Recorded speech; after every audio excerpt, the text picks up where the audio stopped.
Bayan, magandang hapon po ang Supremo TV. Isipin nyo na lang, bayan, na 60 billion na PhilHealth ay mas mabilis ibalik kung kunin sa 2026 national budget ayon po kay Janet Garin. Ito po, napakamalisyoso po ang statement na to. Iba po ang naglalaro sa isip ko, hoping po na pareho tayo ng pananaw. No? Kunin sa budget, ibalik sa PhilHealth, and then yung 60 o yung 89.9 billion ay wala na. Ganun po ba, bayan, ang sistema dapat? O putang ina, pinaglululoko tayo ng mga taong ito.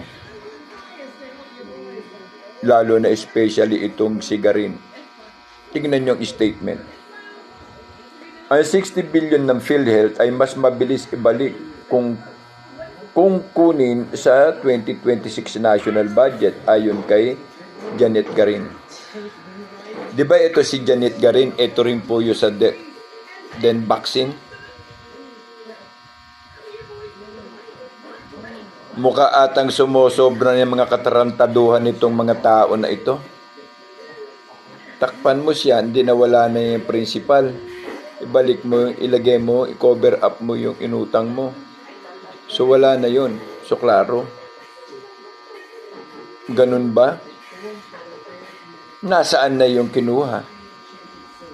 Saan napunta ang 89.9 billion na pera mismo ng PhilHealth?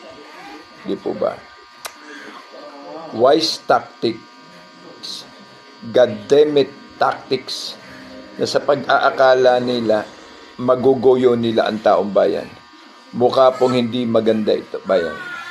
Marami pong salamat, bayan, ang Kuya Ed. There is stupidity will not be a grievance doon sa atin, sa sitwasyon natin.